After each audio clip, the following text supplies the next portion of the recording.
આ ફોનિક્સ એ શું છે? મોટાભાગના માટે નવો વર્ડ છે યસ. અને કઈ ઉંમરના લોકો છે એ ફોનિક્સ સ્ટડી કરી શકે, એના ક્લાસ કરી શકે? જનરલી એવું માનવામાં આવે છે ફોનિક્સ છે ઓનલી આઈબી બોર્ડના બાળકો જ શીખી શકે છે. એ માન્યતાને મેં આખી પલટાવી નાખી છે કે કોઈ પણ ઉંમરની વ્યક્તિ કોઈ પણ સ્ટાન્ડર્ડની અને કોઈ પણ મીડિયમની ગમે ત્યારે શીખી શકે છે.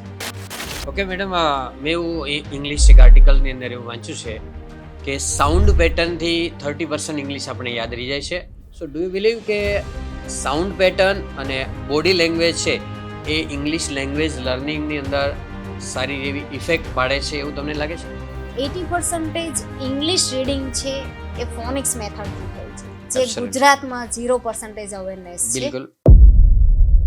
હવે આની અંદર તમને ફ્યુચરની અંદર કેવી ઓપોર્ચ્યુનિટી દેખાય છે, કેવા ચાન્સીસ દેખાય છે આગળ વધવા માટેના? If you want to see the world, English is window. Absolutely. તમારે દુનિયાને જોવી છે, ઇંગ્લિશ છે ઇન્ટરનેશનલ લેવલનું એક માધ્યમ છે, એક્સેપ્ટ થયેલું છે કે તમે દુનિયાના કોઈ બી ખૂણામાં જાઓ, તમને ઇંગ્લિશ આવડતું હશે તો તમે કમ્યુનિકેશન કરી શકશો. આપણે ધર્મ પુસ્તકમાં પણ લખ્યું છે કે યત્ર નાર્યતુ પૂજ્યંતે રમંતે તત્ર દેવતા. મનુસ્મૃતિમાં વાક્યમાં લખ્યું છે કે જ્યાં સ્ત્રીઓને માન સન્માન આપવામાં આવે છે ત્યાં દેવતાઓ પ્રસન્ન થાય છે. સ્ત્રીઓ જે કોઈ પોતાની કરિયરમાં આગળ વધવા માંગતી હોય તો એને તમે શું મેસેજ આપશો? ઓલ માટે મારો એક જ મેસેજ છે, સેલ્ફ ડિપેન્ડન્ટ. ફર્સ્ટ નીડ છે કે તમે સેલ્ફ ડિપેન્ડન્ટ બનો. હેલો ફ્રેન્ડ્સ, આજના પોડકાસ્ટના ગેસ્ટ છે ગુજરાતના one and only phonics queen Soni Patel, કે જે સોનીઝ ફોનિક્સ તરીકે ઇન્સ્ટિટ્યૂટ ચલાવે છે અને યુકે પેડેગોજી પર એ ઇંગ્લિશ રીડિંગ માટે એક વર્ક કરી રહ્યા છે. અને ગુજરાતના દરેક વ્યક્તિના મોં પર એક નામ ગુંજતું થઈ ગયું છે કે ફોનિક્સ એટલે સોનીઝ ફોનિક્સ. તો એવી બ્રાન્ડ બનાવનાર જે સોની પટેલ છે એમના મોઢેથી આપણી એમની સક્સેસ સ્ટોરીને સાંભળીએ. અને જો તમે આ ચેનલ પર નવા હોય તો તમે આ ચેનલને સબસ્ક્રાઈબ કરો, સો ધેટ કે તમને આવા પ્રકારના વિડીયો વારંવાર મળતા રહેશે. હેલો મેડમ, આજના પોડકાસ્ટમાં આપનું સ્વાગત છે. Thank you. મેડમ, તમે ફોનિક્સ ટીચર તરીકે ભણાવવાની શરૂઆત કરી અને ઇંગ્લિશ લેંગ્વેજ લર્નિંગમાં રીડિંગ છે એ મોટાભાગનાને ડિફિકલ્ટ સ્કિલ લાગતી હોય છે, યસ. તો એને તમે ઇઝી બનાવી શકો છો. અને ટીચરથી અત્યારે સોનીઝ ફોનિક્સની 5 બ્રાન્ચ સુધી તમે એસ્ટાબ્લિશ થઈ ગયા છો. તો આ તમે ફોનિક્સ ટીચર કે જે ઓછા અવેલેબલ હોય છે ફોનિક્સ શીખવા માટેના, એ શીખવાનો વિચાર તમને કેવી રીતે આવ્યો? મારી કરિયરની શરૂઆત મેં એક નાનકડી ટીચિંગ જોબથી કરેલી. કોરોના દરમિયાન મારા હાથમાં ફોનિક્સની 3 બુકો આવેલી. એ બુકો થ્રુ મેં હોમ બેચથી બાળકોને ફોનિક્સ શીખવાડવાનું સ્ટાર્ટ કર્યું. પરંતુ પછી વિચાર આવ્યો ઘરે ઘરે જઈને હું કેટલા બાળકો સુધી પહોંચી શકીશ, એટલે મેં ક્લાસીસ ઓપન કર્યું. એકચ્યુઅલી જ્યારે ક્લાસીસ ઓપન કર્યું ત્યારે મને આઈડિયા નહીં હતો કે ક્લાસીસ કઈ રીતે રન કરવું, લોકો સુધી અવેરનેસ કઈ રીતે ફેલાવી. બટ સ્ટેપ બાય સ્ટેપ આગળ વધતી ગઈ.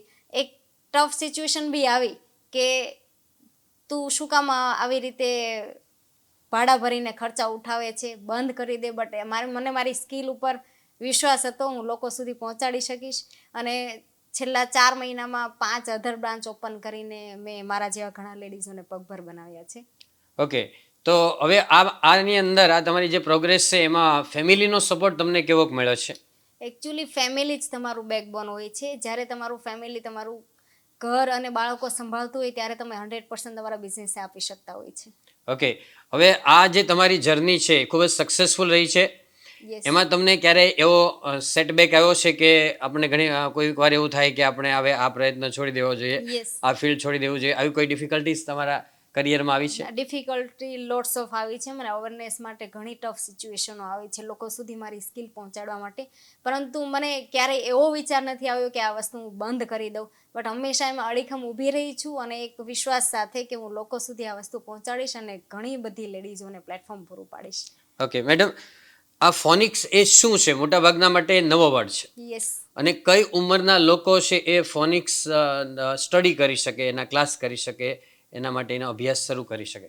જનરલી એવું માનવામાં આવે છે ફોનિક્સ છે ઓનલી આઈબી બોર્ડના બાળકો જ શીખી શકે છે. એ માન્યતાને મેં આખી પલટાવી નાખી છે. સોનીઝ ફોનિક્સ સ્કિલ એ રીતે ડેવલપ કરી છે કે કોઈ પણ ઉંમરની વ્યક્તિ કોઈ પણ સ્ટાન્ડર્ડની અને કોઈ પણ મીડિયમની ગમે ત્યારે શીખી શકે છે. ઓકે મેડમ, આપણે તમારા ક્લાસીસ છે, તમારી ઇન્સ્ટિટ્યૂટ છે, એની પોઝિટિવ પોઈન્ટ્સ, એની સ્ટ્રેન્થ શું છે અને એની વીકનેસ એટલે કોઈ લિમિટેશન્સ એટલે મર્યાદા હોય તો એ શું હોય એવું તમને લાગે છે? મારા ક્લાસીસની પોઝિટિવ સાઈડ એ છે કે મારા કોઈ પણ ક્લાસીસ ઉપર કોઈ બી એજની, કોઈ બી મીડિયમની, કોઈ બી સ્ટાન્ડર્ડની વ્યક્તિ એન્ટ્રી લે છે, મતલબ એડમિશન લે છે, 100% રિઝલ્ટ થ્રુ જે લીવ લે છે. અને વીકનેસ કહી શકાય તો એ છે કે ખરેખર જેમને નીડ છે ને એ લોકો સુધી હું પહોંચવામાં અસમર્થ છું. ઓકે, ખૂબ સરસ જવાબ આપ્યો કે લોકોની નીડ, કેમ કે it is the need of the time છે. Yes. આ ફોનિક્સ છે, રીડિંગ સ્કિલ છે, સ્પીકિંગ સ્કિલ છે, it is the need of the time એટલે Yes. સમયની જરૂરિયાત છે. યસ. હવે આની અંદર તમને ફ્યુચરની અંદર કેવી ઓપોર્ચ્યુનિટી દેખાય છે, કેવા ચાન્સીસ દેખાય છે આગળ વધવા માટેના? Actually English is a window. If you want to see the world, English is window. Absolutely. તમારે દુનિયાને જોવી છે, ઇંગ્લિશ છે ઇન્ટરનેશનલ લેવલનું એક માધ્યમ છે, એક્સેપ્ટ થયેલું છે કે તમે દુનિયાના કોઈ બી ખૂણામાં જાઓ, તમને ઇંગ્લિશ આવડતું હશે તો તમે કમ્યુનિકેશન કરી શકશો. તો આના માટે એઝ અ ગુજરાતી, મને ગુજરાતી પર ગર્વ છે, બટ ઇંગ્લિશ શીખવું એટલું ઇમ્પોર્ટન્ટ છે કે તમે દુનિયાના ગમે તે ખૂણા સુધી પહોંચી શકો છો. ત્યારે ઇંગ્લિશમાં ગુજરાતી જ શા માટે પાછળ? આ સ્કિલથી દરેક ગુજરાતી પોતાની કમ્યુનિકેશન સ્કિલ સારી કરી શકે, પ્રોનાઉન્સિએશન સારું કરી શકે ને ઇઝીલી ઇંગ્લિશ શીખી શકે એટલી ડિમાન્ડ સાથે ડેવલપ કરી છે. ઓકે મેડમ, અત્યારે પીપલ સ્કિલ છે, કમ્યુનિકેશન સ્કિલ છે, particularly English communication skill Yes. છે, એની ખૂબ જ ડિમાન્ડ છે. અને Yes. ઘણીવાર જોબ મેળવવા માટે પણ જેટલી સારી ઇંગ્લિશ સ્કિલ હોય એટલી સારી જોબ મળે, એટલા સારો સ્કેલ મળે. યસ. ફોરેનની અંદર તો જેટલી ઇંગ્લિશ સ્કિલ પ્રમાણે એને સેલરી, વેજીસ, રેમ્યુનરેશન મળતા હોય છે. યસ. બરાબર, ખૂબ સારો એફર્ટ છે. અને એમાં હવે આગળ તમને કોઈ ચેલેન્જીસ, કોઈ પડકારો જોવા મળતા હોય એવું આ ફિલ્ડમાં તમને લાગે છે? ના, ચેલેન્જીસ નથી, બટ પ્લસ પોઈન્ટ એ છે, માઇનસ બી કહી શકાય. ઓલ ઓવર ગુજરાતમાં સોનિસ ફોનિક્સ એ ફર્સ્ટ સ્કિલ છે જે લોકો સુધી પહોંચવાની ટ્રાય કરી રહી છે. હજુ આનું કોઈ કોમ્પિટિટર નથી અને એઝ અ કરિયર બનાવવાની ઓપોર્ચ્યુનિટી રિગાર્ડિંગ સોનિસ ફોનિક્સ છે બેસ્ટ તક લઈને આવ્યું છે. ઓકે મેડમ, આપણે ટૂંકા ગાળાનો હેતુ, ઓબ્જેક્ટિવ અને લાંબા ગાળાનો તમારો ગોલ આના માટેનો તમે કંઈ સેટ કર્યો હોય તો એવું તમે શેર કરશો પ્લીઝ? યસ, ટૂંકા ગાળા માટે એવું છે કે મારે પોસિબલ હોય એટલા લોકો સુધી પહોંચવું છે અને લાંબા ગાળા માટે ઘણી બધી લેડીઝોને મારે પગભર કરવી છે જે ઓલ ઓવર ગુજરાતમાં આ સ્કિલ થ્રુ એ લોકો એક કરિયર બી બનાવી શકે, ડેવલપ કરી શકે અને લોકો સુધી આ સ્કિલને ખૂણે ખૂણામાં પહોંચાડી શકે. ઓકે, તમારી ઇન્સ્ટિટ્યૂટની અંદર મેડમ કેટલાનો સ્ટાફ છે અને તમે કેવી રીતે ટેકલ કરો છો, એને કેવી રીતે ટ્રેનિંગ આપો છો, કોચિંગ આપો છો, મેન્ટોરિંગ કરો છો, તો આના વિશે જરા પ્રકાશ પાડશો? યસ, મારી ટીમમાં અત્યારે 15 થી 17 ટીચરો છે, ઓનલી ફિમેલ એન્ટરપ્રેન્યોર. અને એ દરેકને હું અલ્ટરનેટિવ વીકએન્ડમાં ટ્રેનિંગ આપું છું, કંઈક ને કંઈક નવું.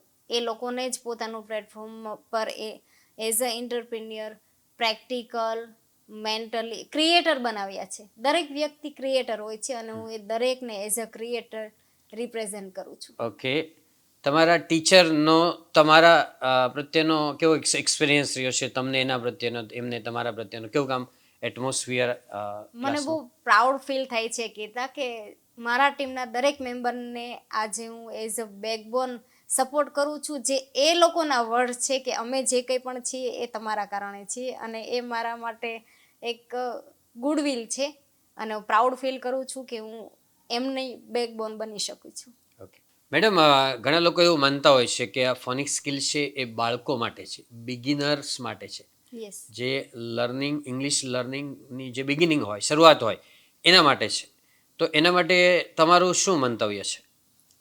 એકચ્યુઅલી ફોનિક્સ છે ને એ જનરલી જો જે લોકો એવું સમજે છે બાળકો માટે છે, એ પણ ખાસ કરીને એ તો આઈબી બોર્ડના સ્ટુડન્ટ્સ કરે એવી માન્યતા છે. એ માન્યતાને સોનિસ ફોનિક્સે પલટાવી છે, દરેક એજ માટે લાવી છે, દરેક મીડિયમ માટે. માત્ર આઈબી બોર્ડના બાળકો જ નહીં, ગુજરાતી મીડિયમના, હિન્દી મીડિયમના, યા તો કોઈ બી સ્ટાન્ડર્ડના, ઇવન બાય કોઈ બી એજના લોકો આ સ્કિલ શીખી શકે છે, not as a subject. Generally સ્કૂલોમાં 2-5 વર્ષથી ક્રેઝ આવ્યું છે ફોનિક્સને એઝ અ સબ્જેક્ટ શીખવવાની, બટ ફોનિક્સ એ સબ્જેક્ટ નથી, એક સ્કિલ છે. એઝ અ સ્કિલ કોઈ પણ વ્યક્તિ કોઈ પણ મીડિયમની હોય, કોઈ પણ એજની, કોઈ પણ સ્ટાન્ડર્ડની હોય, દરેકનો આ હક છે. બિકોઝ કોઈ પણ લેંગ્વેજને શીખવા માટેનો એક કોડ હોય છે. તો આ એક કોડિંગ સિસ્ટમ છે, એ ફોનિક્સ છે. ગુજરાતી અને હિન્દીમાં એવું છે, તમે જે બોલો છો એ જ લખો છો અને એ જ વાંચો છો. પરંતુ ઇંગ્લિશમાં એવું નથી. ઇંગ્લિશમાં તમે બોલો છો કંઈક બીજું અને પ્રોનાઉન્સિએશન યાની કે ઉચ્ચાર કંઈક બીજો કરો છો. ઓકે મેડમ, ઘણા બધા સ્ટુડન્ટ્સ અત્યારે ફોરેન જઈ રહ્યા છે. યસ. એને મોસ્ટલી જે આપણે સ્કિલ છે ઇંગ્લિશ લેંગ્વેજ લર્નિંગ માટેની, લિસનિંગ, સ્પીકિંગ, રીડિંગ, રાઇટિંગ, એમાં સ્પીકિંગ અને રીડિંગની અંદર ઘણીવાર ઓછો સ્કોર આવતો હોય છે. રાઈટ. પછી ઘણા લોકો ત્યાં જાય છે, કોઈ વિઝિટર વિઝા, વર્ક વિઝા ઉપર ગયા હોય, Yes. ડિપેન્ડન્ટ ઉપર ગયા હોય, તો ત્યાં તેમને ઇંગ્લિશ ગ્રાસ્પિંગ માટે થોડા પ્રોબ્લેમ થાય છે. રાઈટ. તો આ ફોરેન ગોઅર્સ છે જે એને આપની સ્કિલ છે આ કઈ રીતે યુઝફુલ બની શકે એના વિશે જરા કહેશો? યસ, સરસ ક્વેશ્ચન પૂછ્યો છે સર. આ જ મેઇન પર્પઝ છે સોનીસ ફોનિક્સ. શું મીન્સ સોની પટેલ એક એક્સેન્ટ ઉપર વર્ક કરે છે. હવે એક્સેન્ટ શું છે? એક્સેન્ટ એ એરિયા વાઇઝ યાની કે પ્રાદેશિક ભાષાના ટ્યુન. જેવી રીતે ગુજરાતમાં જ તમે અલગ અલગ એરિયામાં ગુજરાતીને અલગ અલગ વેથી એક જ ગુજરાતીને સાંભળો છો. સેમ ગુજરાતી ભાષા એક જ લખેલી છે, પરંતુ એને ઉચ્ચાર કરવાની પદ્ધતિ અલગ છે. એવી રીતે કન્ટ્રી વાઇઝ બધાના એક્સેન્ટ અલગ છે. એક્સેન્ટ પર વર્ક કરે છે સોનીસ ફોનિક્સ. જસ્ટ એક્ઝામ્પલ તમને ફ, ત, ઘણા બધા એવા લેટર છે, સાઉન્ડ છે, અક્ષર છે, જેમનો ગુજરાતમાં જે ઉચ્ચાર થાય છે એ ઉચ્ચાર વિદેશમાં નથી થતો. અધર કન્ટ્રીઝમાં એમનું પ્રોનાઉન્સિએશન ડિફરન્ટ થાય છે. જસ્ટ એક્ઝામ્પલ, તમારી ફ બોલવાની સ્ટાઇલ છે એ ફાધર, ફીધર, ફેન. તો આપણું લિપ્સ ટચ થાય છે, બટ આઉટ ઓફ કન્ટ્રીમાં વિધાઉટ લિપ્સિંગ ફ પ્રોનાઉન્સિએશન થાય છે, ફાધર, ફીધર, ફિશ. તો આ જે લેંગ્વેજના એક્સેન્ટ ડિફરન્ટ છે ને, એમને જોઈન્ટ કરવાનું કામ સોનીસ ફોનિક્સ કરે છે, જેનાથી તમારું લિસનિંગ અને સ્પીકિંગ બંને ઇમ્પ્રુવમેન્ટ આવી શકે છે. પ્લસ તમે વિદેશમાં તમારો બિઝનેસ ડેવલપ કરવા જાઓ, ફરવા જાઓ, કોઈને મળવા જાઓ, તમને ઘણું બધું ઇંગ્લિશ આવડે છે, છતાં એ લોકોનું ઇંગ્લિશ નથી સમજી શકતા. એનું કારણ જ એ છે કે આપણે અને એમની જે એક્સેન્ટ ટ્યુનિંગ છે એ બેસતું નથી. એ ટ્યુનિંગનું નોલેજ તમને સોનીસ ફોનિક્સ પૂરું પાડે છે. ઓકે મેડમ, મેં એવું ઇંગ્લિશ એક આર્ટિકલની અંદર એવું વાંચ્યું છે કે સાઉન્ડ પેટર્નથી 30% ઇંગ્લિશ આપણે યાદ રહી જાય છે, યસ. અને બોડી લેંગ્વેજથી આપણે જે સ્પીકરને જોતા હોય, ઓરેટરને જોતા હોય, સાંભળતા હોય, એનાથી 60% ઇંગ્લિશ આપણને યાદ રહી જતું હોય છે અને સમજાઈ જતું હોય છે, અને લોંગ ટાઈમ યાદ રહી જતું હોય. યસ. નહીંતર શોર્ટ ટાઈમ માટે તો આપણને મોટા ભાગનું બધું યાદ રહી છે, યસ. પણ 24 કલાક પછી થોડું ભૂલાવાની શરૂઆત થાય, અને વીક પછી લગભગ 90% જે સબ્જેક્ટ મેટર હોય છે આપણે ભૂલી જતા હોય છે. સો ડુ યુ બિલીવ કે સાઉન્ડ પેટર્ન અને બોડી લેંગ્વેજ છે એ ઇંગ્લિશ લેંગ્વેજ લર્નિંગની અંદર સારી એવી ઇફેક્ટ પાડે છે એવું તમને લાગે છે? યસ. એકચ્યુઅલી ફોનિક્સ શું છે ને, એ હું તમને બેઝ આજે ક્લિયર કરું. 80% ઇંગ્લિશ રીડિંગ છે એ ફોનિક્સ મેથડથી થાય છે, જે Absolutely. ગુજરાતમાં 0% અવેરનેસ છે. બિલકુલ. અધર 10% છે એ છે એનાલિટિકલ, યાની કે કક્કો બારક્ષીની મેથડ છે, જે આજ સુધી આપણે ઇંગ્લિશ શીખતા આવ્યા છીએ. ઓનલી 10% યુઝ થાય છે, એ પણ પર્સન અને પ્લેસનું નામ બનાવવા માટે. બિલકુલ. એ બી ઓનલી ઇન્ડિયામાં. આઉટ ઓફ ઇન્ડિયામાં પર્સનના નેમ પણ કક્કો બારક્ષી સિસ્ટમથી બનતા નથી. અધર 10% છે એ છે exception word, tricky word, side words. અમુક એવા વર્ડ્સ છે કે જેને તમારે એઝ ઇટ ઇઝ એમનું એક્સેપ્શન કરવું જ પડે છે, પ્રોનાઉન્સિએશન એક્સેપ્ટ કરવું પડે છે. એક્ઝામ્પલ આપું, CUT કટ કહો છો, BUT બટ કહો છો, તો PUTને પુટ શું કામ કહો છો? બિકોઝ એ એક્સેપ્શન વર્ડ છે. એવા ઘણા બધા વર્ડ્સ. કિડ્સ માટે 72 સમથિંગ વર્ડ્સ આવે છે, બટ એલ્ડર્સ માટે થોડા એક્સ્ટ્રા યુનિક આવે છે, સાયલન્ટ લેટર સુધીના. જેવી રીતે તમારી એજ મોટી થતી જાય, એવી રીતે ફોનિક્સના પણ લેવલ આવતા જાય છે. Phonics not only for kids but also all age, all standard માટે મેં ડેવલપ કર્યું છે, જેમાં ઘણા બધા કોર્સિસ છે કે તમે કયો કોર્સ લઈ શકો છો. બટ કોર્સ લેવાની પણ લિમિટ નથી. ઘણીવાર કોલેજિયન્સ છોકરીઓને બી કોર્સ 1 જતો હોય છે, અને ઘણીવાર એલ્ડર્સ લોકોને આજકાલ વિદેશ જવાનો ક્રેઝ વધી રહ્યો છે, તો દાદા દાદી લોકો પણ મારી પાસે શીખવા આવે છે. મને બહુ પ્રાઉડ ફીલ થાય છે કે હું એમને એકડે એકથી શીખવાડી શકું છું. એના બાળકો છે એ ફોરેનમાં હોય, Yes. એના મમ્મી પપ્પા અથવા તો મોટી ઉંમરના લોકો પણ કે જેના બાળકો ફોરેનની અંદર છે તો એ લોકો શીખવા માટે આવે છે. યસ. કેમ કે ત્યાં જવાનું હોય ને મળવા માટે જવાનું હોય તો એમ થાય કે આપણે કંઈક કમ્યુનિકેશન કરી શકીએ એરપોર્ટ ઉપર અને કંઈક જરૂર પડે તો, એટલે એ લોકો ઘણીવાર આપણે ક્લાસીસની અંદર શીખવા માટે આવતા હોય છે. ઓકે. આજકાલ વિદેશ જવાનો ક્રેઝ એટલો બધો છે, વડીલો પણ એમના બાળકોને મળવા જઈ રહ્યા છે. જી, મેઇન બિલકુલ. તકલીફ આવે છે જ્યારે પણ સુરતની બહાર યાની કે એરપોર્ટથી લઈને ત્યાં પહોંચવા સુધી એમને કમ્યુનિકેશન સાઈડની વાત, ફર્સ્ટ છે એરપોર્ટ પર કંઈક એ રીડ કરી શકશે તો એ આગળ વધી આગળ શકશે. વધશે. તમને ખબર છે એક્ઝિટ એ શું છે? બરાબર. એક્ઝિટ મતલબ બહાર જવાનું, બટ એક્ઝિટ રીડ કરતા જ નહીં આવડે તો તમે હા. એનો આગ લાગશે ત્યારે યુઝ નહીં કરી શકો. બિલકુલ બિલકુલ. ઓકે મેડમ, અત્યારે ઘણા બધા સ્પોકન ઇંગ્લિશના ક્લાસીસ ચાલતા હોય છે. હવે ઘણીવાર શું થાય છે કે જે સ્કૂલમાં જે રીતે ઇંગ્લિશ શીખવામાં આવે છે એ જ રીતે સ્પોકન ઇંગ્લિશમાં Yes. શીખવામાં આવે છે, અને એમાં બહુ મોટો ડિફરન્સ ન હોય, થોડી ઘણી સેન્ટન્સની પ્રેક્ટિસ વધારે હોય છે. ઘણીવાર વાલીઓને એવું અસંતોષ હોય કે આ સ્પોકન ઇંગ્લિશની અંદર આને જોઈએ એવું આવડતું નથી. રાઈટ. બરાબર, કેમ કે એ જ ટીચર બધા સેમ વેમાં ભણાવતા હોય છે. હવે સ્પોકન ઇંગ્લિશમાં ક્લાસીસ તો ઘણા બધા ચાલે છે, ફોનિક્સના બહુ ઓછા જોવા મળે છે. રાઈટ. હવે સ્પોકન ઇંગ્લિશ અને ફોનિક્સ આ બંને વચ્ચે શું ડિફરન્સ છે? જનરલી લોકો એવું સમજે છે ઇંગ્લિશ એટલે સ્પોકન ઇંગ્લિશ. સ્પોકન ઇંગ્લિશના ક્લાસ તમને ઠેર ઠેર જોવા મળશે, જી. પરંતુ સ્પોકન ઇંગ્લિશ પહેલા જે એનો બેઝ છે એ છે LSRW. કોઈ પણ ઇંગ્લિશ લેંગ્વેજને 7 સ્ટેપમાં શીખી શકાય છે. LSRW, પછી એમનું વોકેબ, ગ્રામર, સ્પોકન, એમના અધર 3 સ્ટેપ છે. ફર્સ્ટ 4 સ્ટેપ છે LSRW. L means listening, S means speaking, R means reading અને W મીન્સ રાઇટિંગ. તો આ 4 સ્ટેપ્સ ડાયરેક્ટ જમ્પ કરીને લોકો સ્પોકનમાં વર્ડ્સથી સ્ટાર્ટ કરે છે, અને વર્ડ્સ બી તમને એટલા જ આવડે છે જેટલા તમને ગોખેલા છે. ઓકે. ટીચરના સ્પેલિંગમાં TEACHER એ તમે ગોખેલું છે એટલે તમને આવડે છે. જી. જેટલા word school, tuition, parents, social through ગોખેલા છે એટલા જ વર્ડ્સ તમે સ્પીક કરી શકશો. બટ ફોનિક્સ એક એવી સ્કિલ છે જ્યાં બી નજર કરો ત્યાં તમારું પ્રોનાઉન્સિએશન આપોઆપ નીકળે છે અને રાઈટ નીકળે છે. પ્લસ બેનિફિટ એ પણ છે કે જાતે સ્પેલિંગ કરેક્શન કરી શકો છો. મારો સ્પેલિંગ લખેલો સાચો છે કે ખોટો, જસ્ટ એક્ઝામ્પલ, નેક, બેક, સીક એ બધામાં CK આવે છે, કના પ્રોનાઉન્સિએશન. સીનું પ્રોનાઉન્સિએશન બી ક થાય છે, કેનું બી ક થાય છે, CKનું પણ ક થાય છે. તો તમારે ક્યારે સી યુઝ કરવો, ક્યારે કે યુઝ કરવો, ક્યારે CK યુઝ કરવો, એનું નોલેજ તમને ફોનિક્સ આપે છે. યાની કે તમારું સ્પેલિંગ કરેક્શન બી ફોનિક્સ કરે છે. એટલે LSRW ફર્સ્ટ 4 સ્ટેપ છે એ તમને ફોનિક્સ શીખવે છે. બટ આપણા ગુજરાતમાં જનરલી આપણે અહીંયા ક્રેઝ છે સ્પોકન કરી લો ઇંગ્લિશ આવડી જશે, બટ તમારો બેઝ ક્લિયર નથી એટલે તમને ક્યારેય સ્પોકન ફાવતું નથી. રાઈટ. ઓકે ઓકે, રાઈટ છે એકદમ. મેડમ, બીજું કે આપણે વોકેબ્યુલરી છે, સ્પેલિંગ છે, ગ્લોસરી છે, એના માટે લોકો છે, ટીચર છે, એ મોટાભાગે ગોખાવતા હોય છે, રાઈટ. રટ્ટા મરાવે છે. તો એ વોકેબ્યુલરી ઇન્ક્રીઝ માટે, કોઈ મેક્સિમાઇઝર માટે, વર્ડ પાવર ઇન્ક્રીઝ માટે આપણી પાસે કોઈ ટેકનિક આની અંદર એવી કોઈ છે કે જેને લીધે સારા એવા સ્પેલિંગ છે એ કવર કરી શકે? કેમ કે સ્પેલિંગ છે એ ફાઉન્ડેશન છે. એના માટે જ ફોનિક્સ છે, કારણ કે કોઈ પણ ભાષા ગોખવાથી કમ્પ્લીટ નથી થતી. લેંગ્વેજ અનલિમિટેડ છે, તમે કેટલી ગોખશો?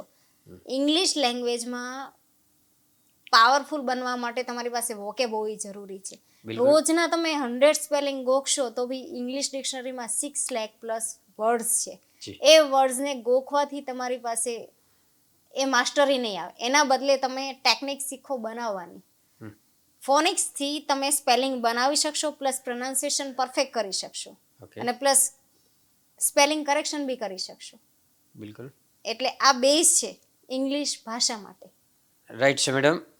હવે આપણે સારો આપણે ફોનિક્સની અંદર એક્સપિરિયન્સ છે, એટલે કોઈ ટીચર ઇન્સ્ટિટ્યૂટની અંદર કે કોઈ સ્કૂલની અંદર તમને એસોસિએટ થવા માટે, કોઈ કોલેબોરેશન માટે કોઈની ઓફર મળેલી ખરી તમને? હા, ઘણી બધી ઓફરો મળી છે. મેં ઘણા બધા ટીચર્સ સ્કૂલ્સમાં ટીચરોને વર્કશોપ પણ કરાવ્યા છે. બટ હજી મને અસંતોષ છે કે મારી લિમિટેશન છે. હું લિમિટેડ પ્લેસ સુધી જ ટીચરોને કવર કરી શકું છું. મારે આ સ્કિલને દુનિયાના દરેક ખૂણામાં જ્યાં જે ગુજરાતીને ઇંગ્લિશમાં તકલીફ આવી રહી છે દરેક સુધી ઓનલાઈન ઓફલાઈન પહોંચાડવી છે, અને એના માટે મને ઘણા બધા લેડીઝોના સપોર્ટની જરૂર છે, અને દરેકને પગભર કરવા માટે આજે હું તત્પર છું. ઓકે, હવે તમને એવું લાગે છે મેડમ કે ફોનિક્સ છે એ સ્પોકન ઇંગ્લિશ માટે કોમ્પિટિટર છે, સ્પર્ધા કરી રહ્યું છે, એવું કંઈ લાગે છે? ના, ક્યારેય નહીં. ફોનિક્સ એ સ્પોકનનો કોમ્પિટિટર નથી, એનો સિમિલર છે. એક સિક્કાની બે બાજુ છે. અવિભાજ્ય અંગ કહી શકો તમે. જેવી રીતે નદીના બે કિનારા ક્યારેય ભેગા નથી થવાના, એવી રીતે ફોનિક્સ અને સ્પોકન છે કોમ્પિટિટર નથી, બટ એકબીજા વગર એ અધૂરા છે. બિલકુલ. મેડમ, આ સ્કિલ છે એ ડિમાન્ડ સ્કિલ છે, ડિમાન્ડિંગ સ્કિલ છે અત્યારે. યસ. એને તમે ક્યાં સુધી પહોંચાડવા માંગો છો? ફોનિક્સનું માર્કેટ ઓપન છે, ખાલી છે. આ સ્કિલ મેં એ રીતે ડેવલપ કરી છે કે આનું કોમ્પિટિટર આવવું મુશ્કેલ છે, બટ લોકો સુધી પહોંચાડવામાં આની કરિયર ઓપોર્ચ્યુનિટી બહુ ગ્રાન્ડ લેવલની રહી છે. જી બિલકુલ. મેડમ, તમે ફોનિક્સ ઘણા સમયથી કરાવો છો ટીચિંગ, ઘણા બાળકો છે એમને તમે ટીચિંગ કરાવ્યું છે, યસ. તો તમારી પાસે ઘણી બધી સક્સેસ સ્ટોરીઝ હશે, એમાંની કોઈ એકાદી સ્ટોરી તમે શેર કરશો પ્લીઝ? યસ. મારી પાસે એક ચેલેન્જ આવેલું. 5th સ્ટાન્ડર્ડ સુધી ગુજરાતી મીડિયમમાં ભણેલું બાળક 6th સ્ટાન્ડર્ડમાં ઇંગ્લિશ English મીડિયમમાં medium માં ટ્રાન્સફર convert થાય છે. અને એ બાળકને વિધિન મંથમાં મારે ઇંગ્લિશ કવર કરાવવાનું હતું. જી. એને રીડિંગમાં બી એટલો ઇશ્યુ હતો, તો હું એને આખું ઇંગ્લિશ, મારા માટે એક ચેલેન્જ હતી. જી. બટ 5th સ્ટાન્ડર્ડ સુધી ગુજરાતીમાં ભણેલું, મતલબ ગુજરાતી મીડિયમમાં ભણેલું બાળક 6th સ્ટાન્ડર્ડમાં જ્યારે ફર્સ્ટ એક્ઝામમાં 75% લાવે છે, મારા માટે બહુ પ્રાઉડની ફિલિંગ હતી. બિકોઝ ફોનિક્સ થ્રુ હું એને લખતા, વાંચતા અને બોલતા કરી શકી હતી, અને ગ્રામર થ્રુ એને સમજતા કરી શકી હતી. એ મારા માટે એક સક્સેસ, ત્યારે મને પ્રાઉડ ફીલ થયો. અને ત્યારથી જે પણ પેરેન્ટ્સ બાળકોને મીડિયમ ટ્રાન્સફર કરી રહ્યા હોય એમને હું મોટિવેટ કરતી કે ના, તમે ઇંગ્લિશમાંથી ગુજરાતીમાં નહીં ટ્રાન્સફર કરો, હું રેડી છું તમારા બાળકની ચેલેન્જ એક્સેપ્ટ કરવા. અને આજે સોનીસ ફોનિક્સ દરેક બાળકો જેમના પેરેન્ટ્સ એવું હાર માની ગયા છે કે મારું બાળક ઇંગ્લિશમાં આગળ નહીં ભણી શકે, એ ચેલેન્જને કવર કરે છે સોનીસ ફોનિક્સ. એબ્સોલ્યુટલી મેડમ, અત્યારે પેરેન્ટ્સની બહુ મોટી ચિંતા હોય છે ઘણીવાર ઇંગ્લિશ મીડિયમમાં મૂકવું કે ગુજરાતી મીડિયમમાં મોકલવું, પણ તમે બંને બાળકોને ગુજરાતી મીડિયમમાં અને ઇંગ્લિશ મીડિયમના બાળકો હોય, અમને બંનેને સારી રીતે કવર કરાવી શકો છો. યસ. અને કોઈ પણ બાળક છે અને ગમે તે મીડિયમનું હોય એને સારી રીતે આ તમે સ્કિલ શીખવાડી શકો છો.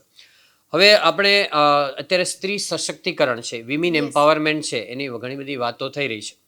આપણે ધર્મ પુસ્તકમાં પણ લખ્યું છે કે યત્ર નાર્યઃ તુ પૂજ્યન્તે રમન્તે તત્ર દેવતા. મનુસ્મૃતિમાં વાક્યમાં લખ્યું છે કે જ્યાં સ્ત્રીઓને માન સન્માન આપવામાં આવે છે ત્યાં દેવતાઓ પ્રસન્ન થાય છે.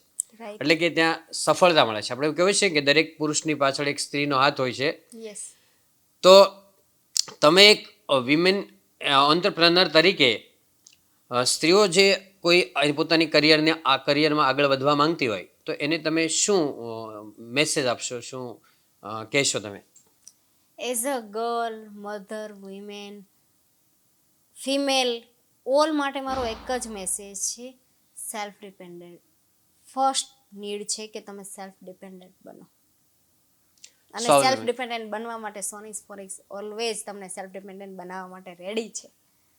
ઓકે, એટલે તમે સ્વાવલંબી બનો, અને જો તમને ઇંગ્લિશમાં ઇન્ટરેસ્ટ હોય, ઇંગ્લિશ ટીચિંગમાં ઇન્ટરેસ્ટ હોય, યસ. તો તમે એ તમારી સાથે જોડાઈ શકે અને એ પોતાનું કરિયર Platform છે ઊભું આગળ કરી શકે છે. વધી શકે એમ છે. ઓકે, હવે એક બધા જ દર્શક મિત્રો માટે એક કોમન સક્સેસ મંત્ર હોય, સફળતાનો મંત્ર, એવો તમે શું આપશો કે જે ફ્યુચરની અંદર કોઈ પણ ફિલ્ડની અંદર વ્યક્તિ જાય, સ્ટુડન્ટ માટે એઝ વેલ પ્રોફેશનલ, બિઝનેસમેન, બધા જ માટે ઉપયોગી થાય એવો સફળતાનો એક મંત્ર પ્લીઝ તમે અમારી સાથે શેર કરશો? મારી લાઈફની સફળતાના 3 વર્ડ છે. ફર્સ્ટ છે પેશન, બરાબર. જુસ્સો. સેકન્ડ છે બોલ્ડ, એડવેન્ચર, સાહસિક બનો. બરાબર. થર્ડ છે કેરેક્ટર. Okay. તમારું ચરિત્ર જેટલું ઊંચું. ઉપર હશે, ઊંચું હશે, એટલા જ તમે સફળ હશો. મેડમ, એવું કહેવાય છે કે success is a journey, Yes. It's not a destination. એટલે સફળતા છે એક જર્ની છે, મુસાફરી છે, એક મકસદ નથી. મોટાભાગના શું હોય કે આપણે જે એક ગોલ પર પહોંચ્યા ત્યાં આપણે પહોંચી જઈએ એટલે બીજું ગોલ સેટ કરતા હોય છે, પછી ત્રીજું ગોલ સેટ કરતા હોય છે. યસ. કોઈ પણ વ્યક્તિ છે, અને ખરેખર આવું જ હોવું જોઈએ ને, કેમ કે કોઈ પણ વ્યક્તિ છે એ જો સ્ટેબલ થઈ જાય, બરાબર, તો પછી આગળ પ્રોગ્રેસ ન વિકાસ કરી રૂંધાઈ શકાય, જાય. અને ઉલટાની એની પ્રોગ્રેસ ડાઉન થઈ જાય. રાઈટ. તમારે અત્યારે એવો કોમ્પિટિટિવ વર્લ્ડ ચાલે છે કે તમારે અપગ્રેડ થવું જ પડે. Yes. જો તમે અપગ્રેડ ન થાવ તો ઓટોમેટિક તમે ડાઉનગ્રેડ થઈ જાઓ. રાઈટ. બરાબર, એટલે સ્ટેબલ રહી શકો એવું છે જ નહીં, કાં તો તમારે આગળ જ જવું પડે, આગળ ના જાઓ તો ઓટોમેટિક પાછળ જાઓ. યસ. તો તમે અત્યારે સક્સેસફુલી જે 5 બ્રાન્ચ રન કરી રહ્યા છો સોનિસ ફોનિક્સની, તો વોટ નેક્સ્ટ, એટલે હવે પછીનો તમારો પ્લાન શું છે એના વિશે પ્લીઝ અમને જરા જણાવશો. શ્યોર. ઓલ ઓવર ગુજરાતમાં ક્યાંય તમને ફોનિક્સના ટીચર નહીં મળે. મારે જાતે જ ટ્રેન કરવા પડે છે, બિકોઝ આ આખી સ્કિલ બી યુનિક રીતે મેં ખુદ ડેવલપ કરી છે અને ટીચરો બી હું ખુદ જ. તો ત્યાં લિમિટેશન આવી જાય છે. ઓલ સ્કૂલ્સને ઓલ ફિલ્ડમાં આ સ્કિલની નીડ છે, મતલબ ફોનિક્સની. બટ ફોનિક્સ ટીચ મારી પાસે ઘણી બધી સ્કૂલની ઓફરો છે, અમને ટીચર આપો, યા તો તમારા ટીચર અમારા ક્લાસ લઈ જાય. બટ મારી પાસે લિમિટેશન છે ટીચર્સની. ત્યારે હું સોનિસ ફોનિક્સ એક સર્ટિફિકેટ કોર્સ અને ડિગ્રી કોર્સ લાવી રહી છે, જેનાથી પ્રાઉડલી દરેક ટીચર કોઈ બી જગ્યાએ જોબ પણ કરી શકશે અને દરેક સ્કૂલ પોતાના બાળકોને 100% આ સ્કિલ શીખવાડી શકશે. ઓકે, અને ટીચર પણ સેલ્ફ ડિપેન્ડન્ટ બની શકે, સ્વાવલંબી બની શકે, Yes. અને આગળ એની સ્કિલ અપગ્રેડ કરી અને ટ્યુશન છે, કોચિંગ ક્લાસ છે, કોઈ પણ જગ્યાએ સારી રીતે Job વર્ક પણ કરી જોબ શકે પણ છે. કરી શકે અને પોતાની ઇન્સ્ટિટ્યૂટ પણ સ્ટાર્ટ કરી શકે. યસ. ઓકે મેડમ, ખૂબ ખૂબ આભાર, તમે અમારા ચેનલની અંદર આવ્યા અને અમારી સાથે તમારા વિચારો શેર કર્યા. તમારો ખૂબ ખૂબ આભાર. ફરી પાછા ક્યારેક આવા જ કોઈ કાર્યક્રમ સાથે ફરી મળશું. Thank you so much.